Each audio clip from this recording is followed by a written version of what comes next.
Good evening. Welcome to another Monday with conversations with a masterful raconteur. I have a different subject today that I just want to get some vibes and some feedback from. What would you do? What would you do? It's a real question.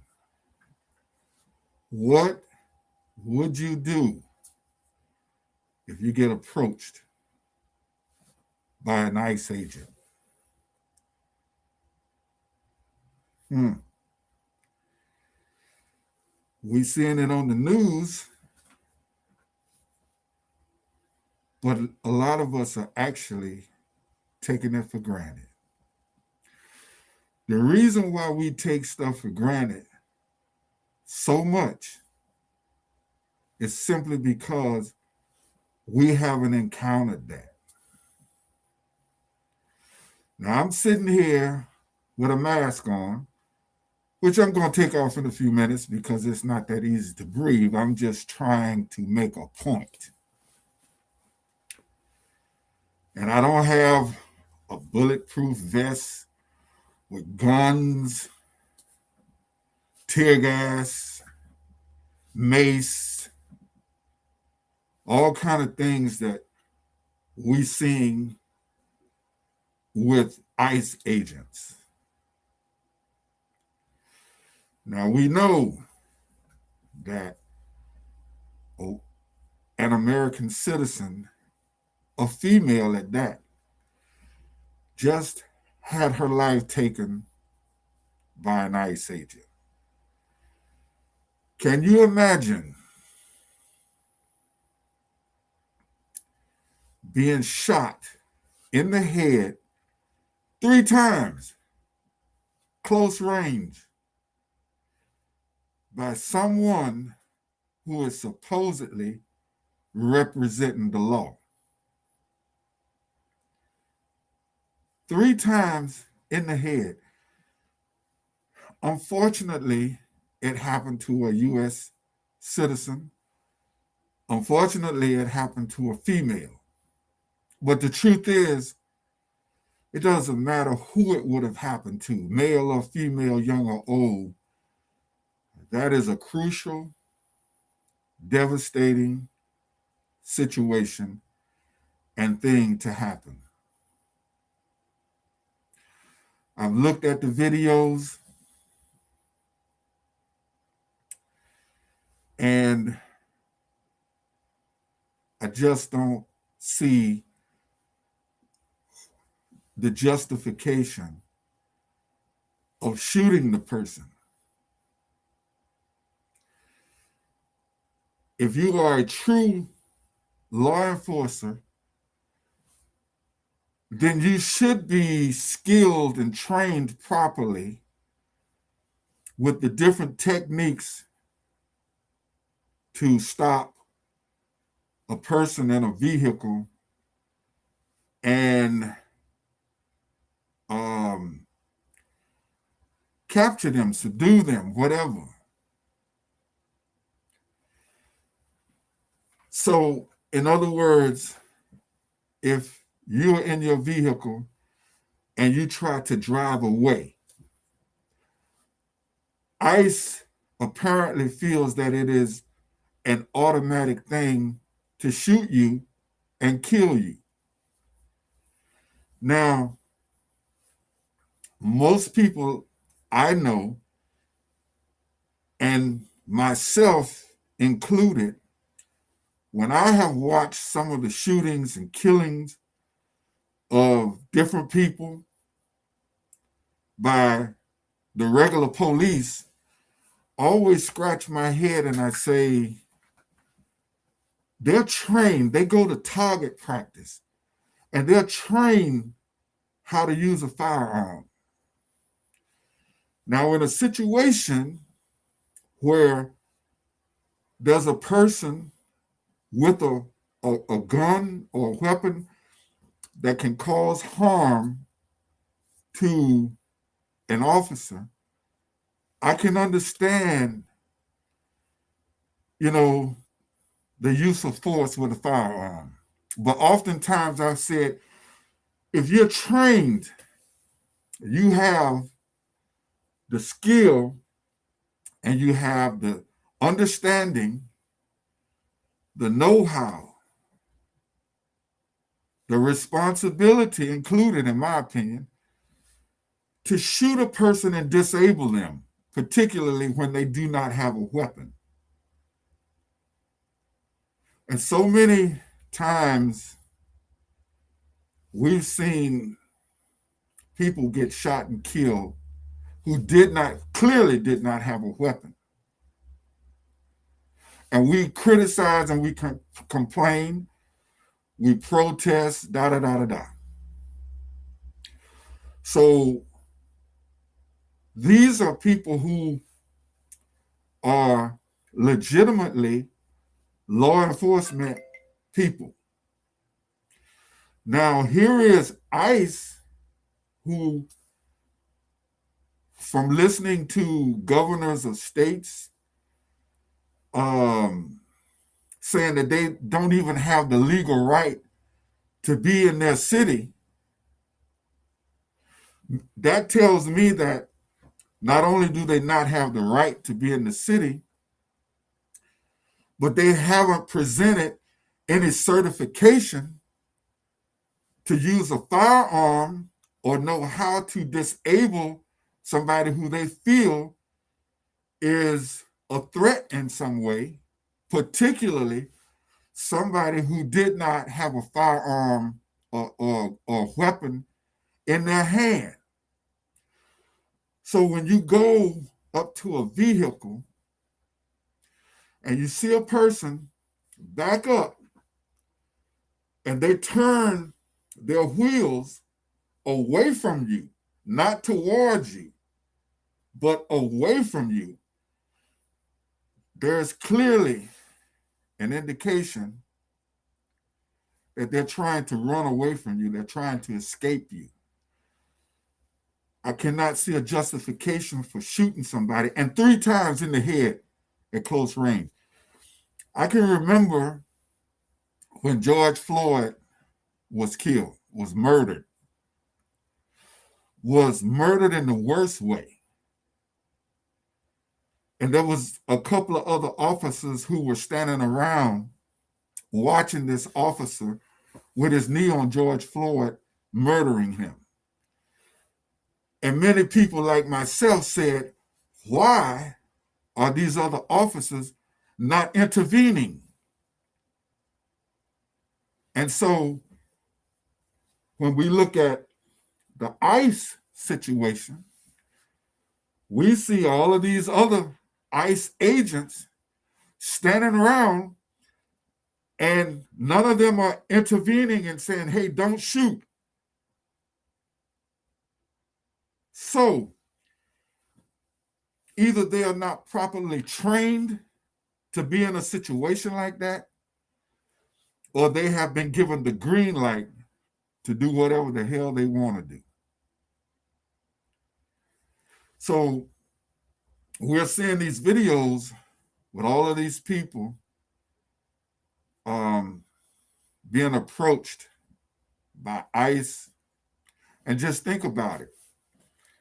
You decide you're going to go to the grocery store, for example, or you're going to go to the convenience store and buy some gas for your vehicle.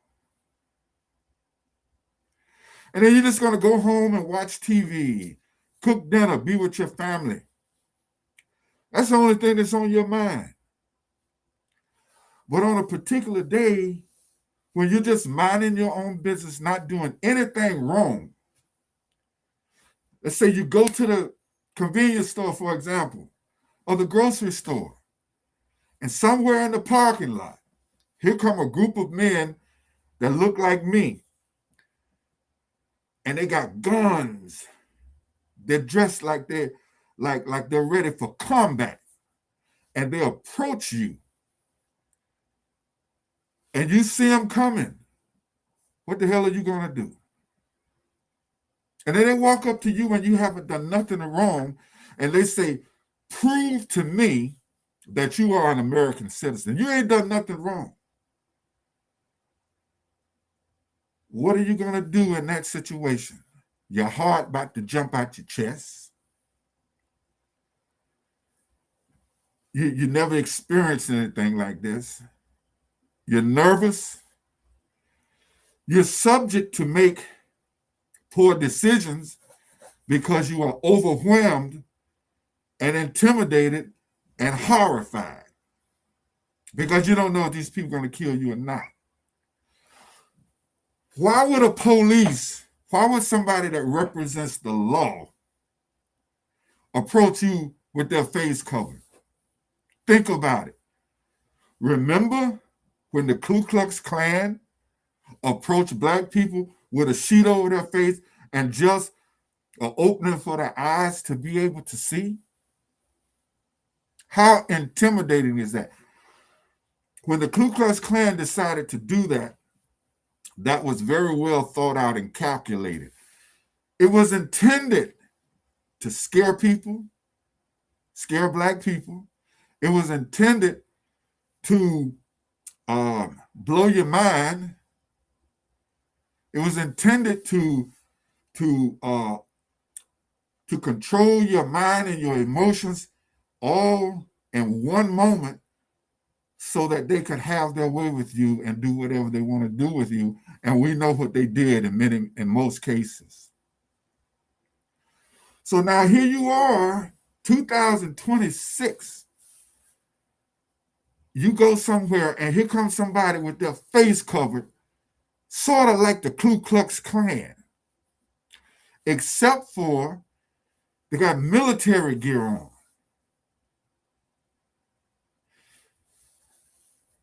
When the police approaches us, many of us are trained or told us or kind of hip to the action of look at their badge, look at their name tag, try to see who they are. These ICE agents, do they wear badges? Do they say their names? They don't. Think about this. How many times have you heard on the news about some person being pulled over because some lunatics went and got police lights and put it on their cars, and especially at night in secluded areas, they pull people over and then they do harm to the people. People disguising themselves as law enforcement. We've already experienced this kind of stuff in the United States over the years. Numerous incidents. So, what is to make us just believe that some ICE agents approach us or approach a citizen, and we're just automatically supposed to trust that they're actually ICE agents? There's so many factors here. There's so many holes here in this whole concept. And they feel that they could do anything that they want to do and not be held accountable for it. When the Ku Klux Klan put on their hoods, covered their face except for their eyes, and they went out and they invaded black people's homes, neighborhoods, et cetera, almost every time they had relationships with the police chief, the sheriff, the governors, and they knew that they was going to get away with it. Tell me how much different is that from an ICE agent right now? You can hide your face. You can go up to somebody no name tag, no way for a person to identify who you are, no opportunity for a person to get on the phone and say, hey, look, who is your boss? Let me call them. You don't have the luxury of any of that. And if you don't comply, then and verify who you are, you're going to get arrested or maybe shot and maybe murdered. If the governor of these states are saying that they don't want the ones in particular who are saying that ICE is illegal to be in their state and they do not want them there, and they're speaking from a legal standpoint, from a law standpoint. Come on, y'all. I read something today. I don't know if it's true. I think it happened in New York, but an ICE agent was arrested. Is it a good idea that the police departments now, the law departments now in every state decide that, hey, when you come into our city and you bother with our people, we're going to gear up too, just like you are. And we're going to approach you and we're going to tell you, hey, what you're doing is not the law. It doesn't matter what somebody else in a higher position say. If it is not law, we're finna shut you down right now. Now, is that going to turn into a war situation? Is the person who authorizes ICE to do this, are they going to tell ICE, well, if the local police, if the local law enforcement come and try to stop you, then turn your guns on the police? Is that going to happen? Does the local law enforcement have the courage? Because they should have far more manpower than the amount of ICE agents in their city.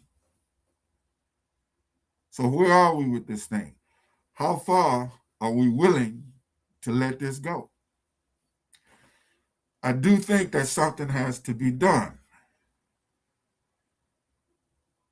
because this thing has gotten out of hand. If I got it correct, the officer who shot this woman 3 times in her head,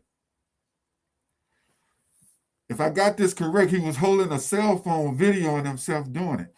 That means that there's some video footage by the shooter that shows what it actually looked like with this woman being shot in the head.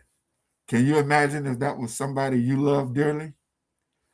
Where would that video footage end up?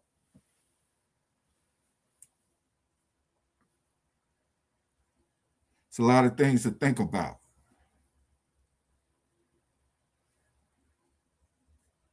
It's a lot of things to think about here. What if that was your mother, your sister, your father, your brother, your cousin, your grandmother, your grandfather, your pastor, getting shot in the head? If that person was trained and that vehicle was not coming at them, why didn't they just shoot the damn car tires?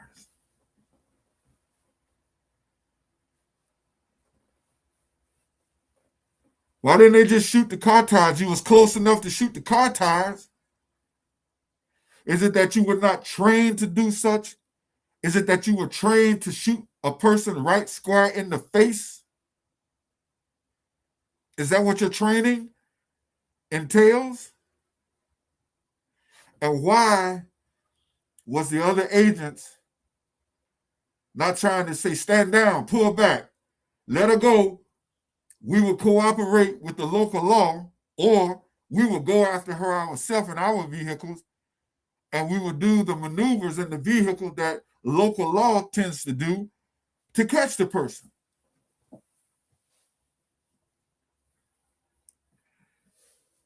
I'm just saying. I'm just saying. I don't care who you are, how bad you are. You can be a person just got off of death row. You could be a person just got back from the war who ain't scared of nothing. But if you're somewhere minding your business and all of a sudden a dozen or more people walk up on you with masks and guns, mace, tear gas, tasers, and they walk up on you, they have the complete advantage over you. You gotta think about that. I don't know what the answer to this is, but I hope that this post will reach some local law enforcement people. And I hope that they will start talking about how much they're going to tolerate. So many people in leadership positions are afraid to stand up to stuff like this. Your city, you're the governor, you're the mayor, you control the whole law department, but you're afraid to stand up against this, but you despise it and you criticize it, but you have no actions toward it. Are you really serving your people in a situation like this? Hoping that this thing is just going to go away and we all see that it ain't. So, what's the plan, Governor? What's the plan, Mayor? What's the plan, senators and congressmen? What's the plan? This is the new thing now? We're just going to be overtaken at will? We don't have to do nothing wrong? I am not saying that we should not have systems in place to target illegal people and deal with them lawfully. I'm not saying that. But some of these people that they're targeting are U.S. citizens. And some of them, they've been roughing up pretty good. And now we got murder. And it is murder when you shoot somebody 3 times in the head. When a man kills another man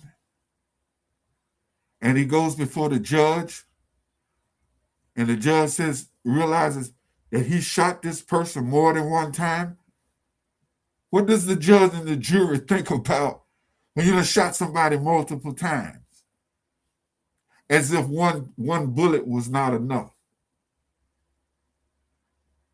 But then again, even a lot of the local law shoots people multiple times and gets away with it and tell lies and say that they felt that their life was threatened. And we have it right on video. When are we going to stop letting people tell us that the video is wrong?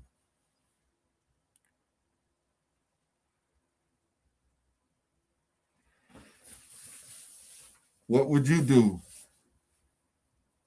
if you get approached by an ICE agent? I don't even know what the hell I would do.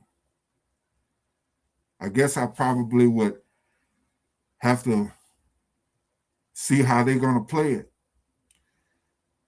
They ask me for my ID, and they got all these guns on me. I guess I'm going to show them my ID. And what if they say, we don't believe, and this look like some fake ID? Or are they going to say, okay, this is your ID, your driver's license says you're a U.S. citizen, we're going to let you go? There's a lot of people out there with fake ID. So I don't know, this ICE situation, in my opinion, it's just not well prepared. It's not well prepared. And we should never, ever, especially in this point in time, America should never allow a group of people to behave like the Ku Klux Klan did. I'm Florida's own Barris McLeod. Thanks for touching in.